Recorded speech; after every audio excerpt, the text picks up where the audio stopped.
Yo, Motos Battle League, Hano 3, Visayas Division. Nandito pa rin kami sa Barry Stars Retro Hub, Manturyao, Iloilo. Magingay kayo para sa parating na laban natin. Siyempre gusto kong pasalamatan, Barry Stars, Doc Panda, RX Panda Clothing, Garahe Letra. Siyempre gusto kong magpasalamat sa Crown Manila, Pastry Vapors, Cypher Philippines, 100%, sa Wildmax Men Enhancer, sa Dentalica Dental Clinic, Auto Beats, at kay Christina Kaaway, maraming salamat. At sa lahat ng mga nakasuporta sa atin dito ngayon sa Iloilo. Eto, solid na laban to sa kanan, galing pa ng Molo, Iloilo, mag-ingay para kay Deadline. Your Deadline, KDL, Camera Music, shoutout sa Girahe Letra, Realidad Clothing, Alex Panda. Sa kaliwa naman, nanggaling pa ng Malolos, Bulacan, mag-ingay para kay C9. Yeah. Yon, shoutout sa Hype Beat kay Papa Benji, RX Panda, Realidad kay Doc Panda syempre, sa LNM Ice Delivery, AAA Lights and Sound, Artist Spirit 2, kay Elmer Santa Maria, Romulo Santa Maria, Joker Tags, KC Uno, BF Pro, Amon B, Misara, Wancho, Mison, Barabara, Durugan Uno, mga tropa sa Taiwan. Syempre kay Boss Chad, kay RR, kay RC, kay Ronron, sa misis ko. Pero sa ilan na pangalan mo? Steven. Shoutout kay Steven, ano pangalan? Mel. Shoutout kay Mel, ano pangalan? Johnny. Shoutout kay Johnny. Wala sanang deadline to, sige. Yan, shoutouts nga pala BF Pro. Nag-coin toss kami, nanalo si C9, pinili niya mauna si Deadline. Unang panat kay Deadline, Hano 3, pakinggan natin. Yo! Pinanood ko mga laban mo sa flip top, motos at pulo. 8 beses ka nang nabagsak. Jonas, G-Clown, Castillo, Serdeo, Lax, Sartis, Manda Baliw, C-Rhyme at saka kay Slack. 8 beses ka nang natalo. Oo, 8 times ka nang nasadlak. At pang-siyam na buhay mo na to. At saktong sa Deadline ka pa natapat. Ano motos game? Yeah! Kung si G-Clown pangalawang rapper na kay Damsa na todas, si Charisma pinakauna na kay Bagsik na Olat, ikaw naman si C9 nakilala bilang pinustiso ni Jonas. Pustiso ba? Pinustiso ni Jonas. Kusinero ng tugma, pinagbibida niya sa tao. Pero kung magmulti siya, puro to syllables at halos may marime pa yung iba. Kaya king ina ka, paano ka naging kusinero ng tugma kung yung pagtugma hindi mo maitimpla ng maayos? Nung ahon 14, siya ay naging negosyante / artist. Laban nila ni Charisma, nag-ala PSP, Paris.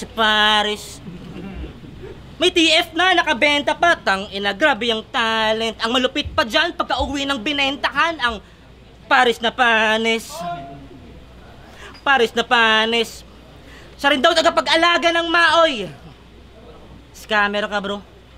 Akala mo di ko alam ang modus mong tangina mo. Mag-aaya ng inuman, nang walang ambag kahit ano. Pag nalasing, mag-aayang kumain, tapos dadalhin mo sa parisan mo. Dadalhin mo sa parisan mo? Tagapag-alaga ba yon? Nalasing na, nakabenta pa. Nang bibuisit ka ba? Ang mas masakla pa doon, putang ina sa parisan niya, nagpapalibre ka pa. Sa parisan niya, nagpapalibre ka pa. Putang ano nga yan? Pre kasi kayo. Wala ko eh. Nagpapalibre ka pa. Parisan ni C9, bili na kayo, halina bay. Free delivery, door to door, sudlon niya na, pati balay, gamit ang bulok niya na motor na yung kickstart, de kamay. Pero guys, sa tingin niya daw estilo niya makakabasa kay GL, oh. Ulol. GL may ass. Tanga, mababasag mo lang si GL kung pangalan ni GL may ass. Pangalan ni GL may ass. Diferensya ay alamin na nagtatawag ng old god sa alipin. Tumingin ka sa maiwagang salamin. Kailan nyo ba aaminin? Kanyang tunay na pagtingin na hindi mo siya kaya. Nung call out pa talaga, baka yung bara gumanda. Old god sinahanap nun, hindi yung Christian lang. Ungas ka, one-eyed ka ba? Kaya talagang nakafocus ang mata mo sa kanya. Si Cyclops ka ba? Kaya sa tingin mo, mapabasag mo na siya. Putang ina. Bago ka magtawag na nagtatawag ng old gods talaga, talunin mo muna yung pumapatay ng mga alagad niya. Game. RJ! Si RJ! Comfort mo to, putang. Tangina na ito, isa sa halimbawa ng MC tanga, bobo, rookie, hindi sasabay na Karen. Binanggit niya lahat ng talo ko. Tangina mo, hindi ka nagbabasa ng comment. Panalo ko lahat dun sa comment. Tanungin mo si Castillo. Gago to, padalos-dalos pa siya. O, taga-alaga ako ng mauwi. Nakita mo yung hinimitay kanina? Maayos na siya.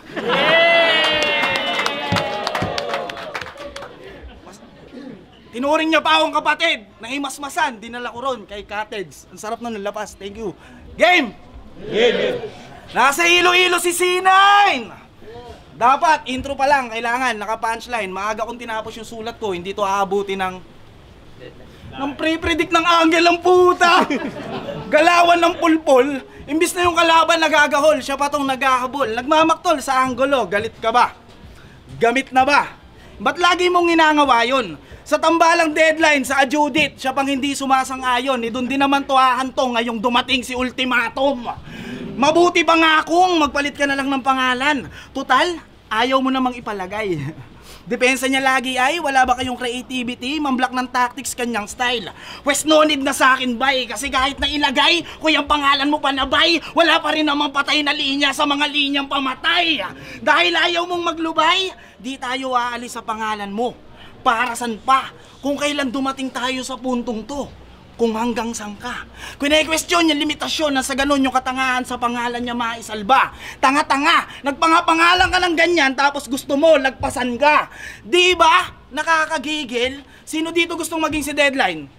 Okay lang yan, walang pipigil. At pag naabot nyo na si Deadline, doon na kayo titigil, pangingikil. Barya-barya, nasimpatya, nakasanayang pambibisto. Pangungunahan yung kalaban, agad sisiraan ora mismo.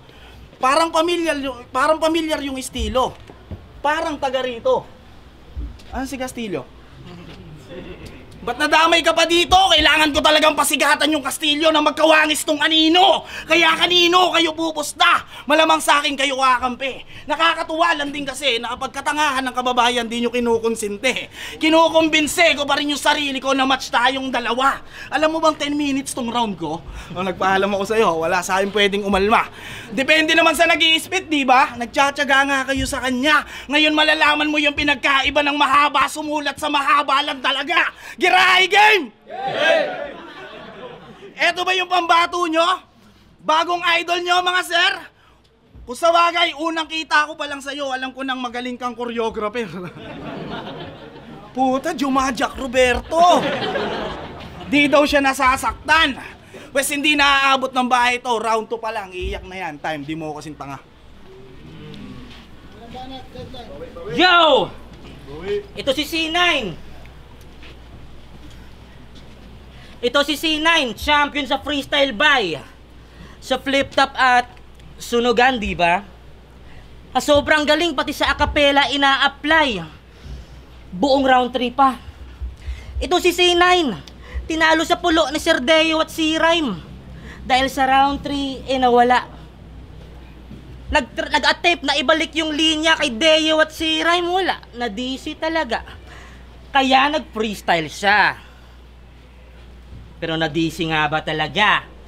Kaya nag-freestyle ka dun, Brad? O dahil nag-freestyle ka dahil sa round 3 hindi ka nagsulat? Dahil ba pulo lang yun? Kaya tinipid niya agad? Maliit na TF lang nakukuha mo kaya di mo binigay ang lahat? Sa round 3 palaging kapos.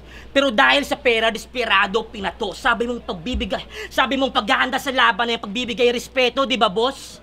Pulo, nakita nyo na kung gaano niya kayo binastos? Sherlan, ano? Hindi mo pa rin napapansin? Ikaw na ay ginagago. Nakagrupo mong sa pera lang interesado, tapos magkakalat sa entablado, palagi daw handa. Tapos sa round 3, magpi-freestyle, gago! Anin mo yung palagi kang handa sa laban kung hindi ka naman preparado. Bakit ka pa nagpapatuloy? Kung nagpapabaya ka, boy, ibigay mo sa aming mga bagong sibol kung wala ka ng apoy. Paano kita malilibing kung... Kung binaon mo na sarili mo, paano kita mababadibag, ha? Lugi lang iya, paano matatawag to na homicide kung nag-suicide ka? Putang ina! Lagi silang nagbabanding magpamilya. Dapat may limit yan. Dapat hassle ka lang ng hassle, may magagalit na makitid dyan. Kaya di ka makafocus sa battle. Kasi overtime ka sa mga anak mo, dapat 6 minutes lang. De, joke lang. Ewan ko ba kung ba't nasabi ng taong yun tapos may nag-a-agree pa ako. Kaya wag na wag ka dun gumaya bro. Ayos lang kung mag-choke, mag-freestyle o wala kang round 3 basta wag na wag ka mag-undertime sa anak mo. Kasing hirap ng ginagawa mo. Battle, pamilya, hassle, at nag-i-extra pa sarap. Di tulad ko na kayang balansehin ang lahat. May mga pasanin din ako. Kaso yung disiplina, inugali ko. Wag na wag mong isisi sa problema mo sa buhay ang pagiging irresponsable mo. Problema? Punyeta ka ba? Lahat ng tao may problema, tanga. Kung hindi ka na mo problema sa problema mo sa utak, may problema ka na, nakakabwisit naman. Nagpapakahirap kami magkapangalan tapos kayong may mga pangalan nagpapaka-easy na lang. Kung ano yung pinapakita mo, ganun din yung halaga mo, di ba? Dapat yung situation win-win lang yan. Kaya huwag kang magtataka kung darating ang araw na hindi ka na nila iniimbitahan na. Sa round 3 mo, huwag kang magkakalat kundi patay ka. Naintindihan mo? Hindi ako nagtatanong. Binabalaan kita, naintindihan mo. Naintindihan ko nga, kaya lang mahirap maintindihin. Kaya mo yan, tol. Where do I begin? Tangina na ito, kung hindi nyo ito nakikita, tapos nagsasalita ng ganyan, matatakot ka talaga. Putang ina. Kala ko kung sinong malaking tao, gago. Yo! Game tayo, di tayo mag-rebat. Putang ina, nakakagana yung MC nyo rito, mga pre. Ganda-ganda rin ng laban mo kay Mima ka. Ba't ngayon, tila nagtatae? Ala na tong kasunod, pre. Game. Lagi niyang binibida yung Iloilo. Dahil yan, saludo sa lugar. Kaya lang hindi mo ba kayang iangat yung Iloilo nang walang binabagsak na lugar? Niluto ako sa ganto. Niluto ako sa ganyan. Puta, mapapatanong ka na lang kung bakit. Nasarap battle siya linuto, pero sa mayor siya nagalit. Kaya sa tuwing may makakalaban siyang tagaron, puta grabe kung brasuhin niya. Binubuli talaga. Yun yung mga bagay na hindi niya nagawa nung aktong andon siya. Kala ko ba City of Love? Ba't puro ka pang hate? Balita ako nagawa mo pang man-distract. Eh di yung ngitian nyo, fake. Kaya lang, nawala sa forma na nagkagulatan. Parang tiniklop siya sa 8 nung kinompronta siya ng hard cubes. Puta, nawala siya sa shape. Uy, issue. Hindi patok dito, siguro lipas na. Speaking of, pinanood ko yung mga battle nyo. Pero kung iisipin, puta, mas deserving siya sa'yo. Pero ba't ikaw pa rin? Kung mas maraming matalim. Kahit sa attitude, bagsak. Kasi kahit nandiyan ka na't lahat, panay pa rin ang pasaring. Masakit bang tagapin? O yung sakit di tanggapin? Ikaw ba naman laging kasama ng doktor? Talagang mukha kang magaling. Pangalan ng grupo niya? MKT Il. Tunog milk tea ang puta. Kaya pala yung isang kagrupo mo mukhang tapyoka. Ang iitim. Ang papayat. Parang masasayang magkakakosa. Sila raw yung bagong mukha ng Iloilo kapag usapang droga. Pero bongga, puro sila mga battler. Nangunguna sa list, nangunguna pa sa roster. Sa katunayan, pinapaubaya na nga daw nila yung music para mandumi na ng battle. Paglabas ng Hano 3, solid. Ang dumi ng poster. Ang dumi ng solid. Ang dumi ng poster. Solid. Ang dumi ng poster. Solid. Ang dumi ng poster, putang ina mo. Nakakahawa ka, solid. Ang dumi ng poster. Teka lang, ay ito na lang. Putang ina mo. Ito na ba yung deadline? Solid. Ang dumi ng poster.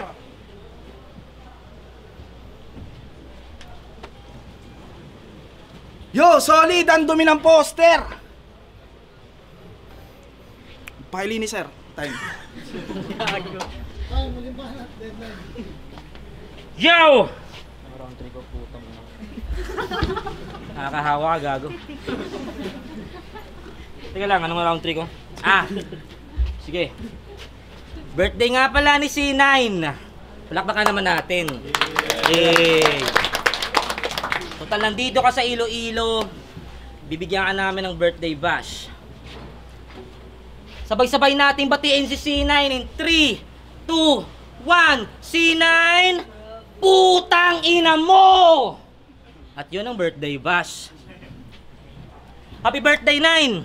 Galingan mo lagi. At abutin mo ang tugatog. Wish ko sa birthday mo, sana next year, di ka na umabot. Pero pagka-uwi, magse-celebrate. Magpa-park shot sila. Gamit bulok nilang tricycle. Sa tapat ng bahay nila. Tangina, park shot, tricycle, tapat ng bahay. Hanip din yan. Pag may dumaan na babae, aayain, maghahay si Christian. Bigla siyang mag-aala Doctor Strange sa Avengers Endgame. Tricycle, ma'am. Pero bilib ako sa pagiging magulang mo. Kasi kahit napaya, para sa family, gagawin niya. Sa mga anak ko, nanalo si daddy, may pang Jollibee na tayo. Woo! Ang tindi ng mga linya. Nag-shoutout pa sa mga young ones niya. Nagala young ones siya. Pangalawang haligi ng tahanan na nanlibre ng pamilya.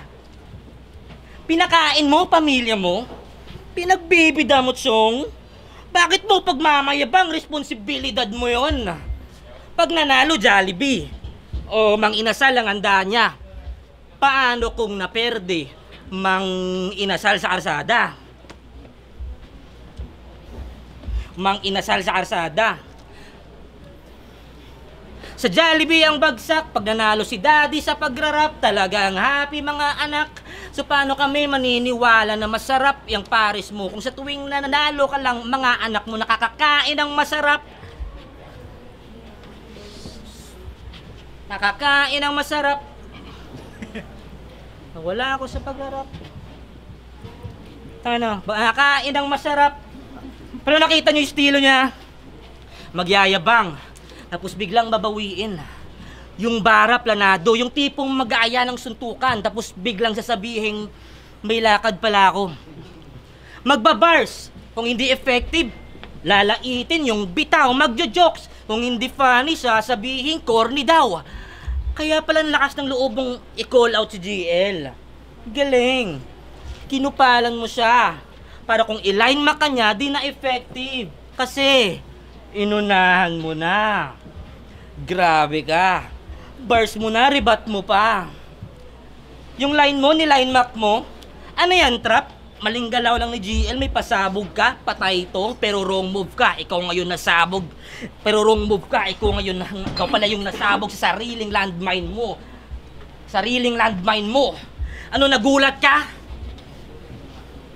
Ano, nagulat ka? Nabuking ba ang yung mga linya na pang-hype? Akala mo di ko mahuhuli, parang si Enigma na nag-slide. Nagbistulag siyang marupok na bato na binato sa bulletproof na salamin. Yung image lilitaw na ba? Kasi akala mo ikaw yung mambabasag, yung nabasag ikaw pala. Dami mo sinasabi, giatay ka, king ina mo. Pinanood ko lahat ng battle mo, puro boring, tang ina mo, dinamay mo pa ako. Alam nyo ano yung irony? Yung may Makata sila sa pangalan. Pero dahil sa hindi nila kayang maibag sa bayan, proud na silang yung musika, yung iiwanan. Gago, alam mong hindi yan permanente. Yung kalakasan, nawawala yan. At si Arik na mismo yung nagsabi, yung paggawa ng kanta, yung mas kailangan. Tangina neto, nalunod, nawiwili, sa lalim ng kababawan, pati trinoklamang hari yung sarili. Ubod ng gahaman, pati yung kastilyong nananahimik. Pasimpleng inaangkin yung bakuran nitong abandonadong bahay kubong ngayon lang matatauhan. Tangina ka, huwag ka nang mainggit kay Castillo. Pareho lang kayong lumaki sa farm. Oh, dinidirin niya, Your Honor. May mga case talagang ganyan. Hindi niya maaalala, ganun talaga pag lumaki siya na banban. Para sa kaalaman nyo lang, araw-araw na ako nagkakaproblema, sa totoo lang. Tulad niyan, linalagnat pa ako, pero wala, nabasubo na tayo. Round 3 game! Game! Linya mo yung gago. Tangina, paawa ang puta. Ang dami mong pakaraking ina ka. Matsa na kayo ni Da Vinci, kaya lang baha pa sa kanila. Ito'y depensa sa bayaw, pero yaw, di ko alam kung matutuwa ka. Pero at least, mali sila na walang poisong magagaya. Ang haba mo mag-rounds, tas puro ka pa problema niyan. Ganyan na ganyan din ako dati. Sinusulat ko na lang. Yung kaibahan lang yung sa akin, sinusukat yung laman.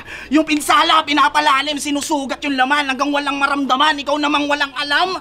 Kala mo yata makata ka, timang. Gago, nagsasalita ka lang. Kasi bata ka pa lang, kumakain ka na ng putik. Puta, kumakain ka ng putik.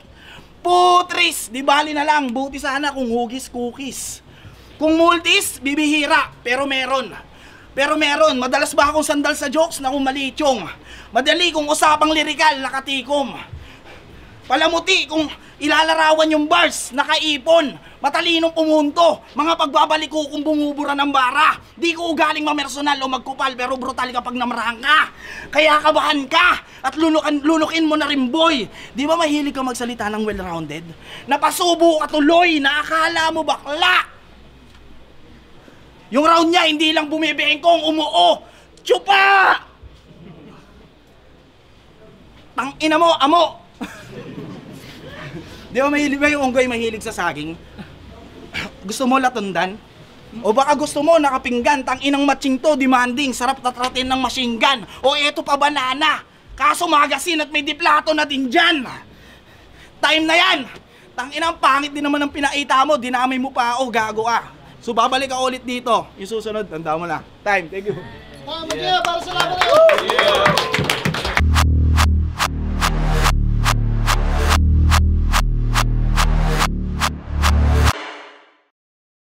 Yo, Motos Battle League, Hanot 3, Visayas Division. Magiging pa kayo isang beses para sa laban na yun. Siyempre gusto kong pasalamatan si Doc Panda, RX Panda Clothing, Garahay Letra, syempre, sa Barry Stars, Casa de Daban, maraming salamat. Pero ang boto ng hurado, 3-0, magingay para kay C9. Shoutout kay Deadline. Shoutout sa Moto, shoutout kay Deadline, shoutout sa lahat ng tao dito. Kita-kits. Maraming salamat sa Motos kay Sina at sorry sa performance. Yo, chaps, ako bumoto kay C9. Round 1 and 2. Yung round 1 nila, sobrang parehas lang ng mga suntok. Kaso sobrang ganda ng pasok nung rebat ni C9. Tapos second round, ganun din. Kaso binigay ko kay Deadline, gawa na na-choke si C9. Tapos nung round 3, sobrang effective din nalatag ni C9 na maayos yung round 3 niya, C9. Yo Nathan, 1, 2, 3, isang explanation na lang mga tol, binoto ko si C9. Parehas silang may mga choke, may mga stutter, pero kita niya naman, mas na-handle ni C9 yung momentum niya. Si Deadline, okay naman, tumatama naman kaso. Dahil sa mga stutter, hindi siya nakabuo ng momentum. Kaya C9 boto pa. Yo, Crap, isa ako sa bumoto kay C9. Yun, kita nyo naman yun. Ganon din sa paliwanag na Chops at Natan. Ganun.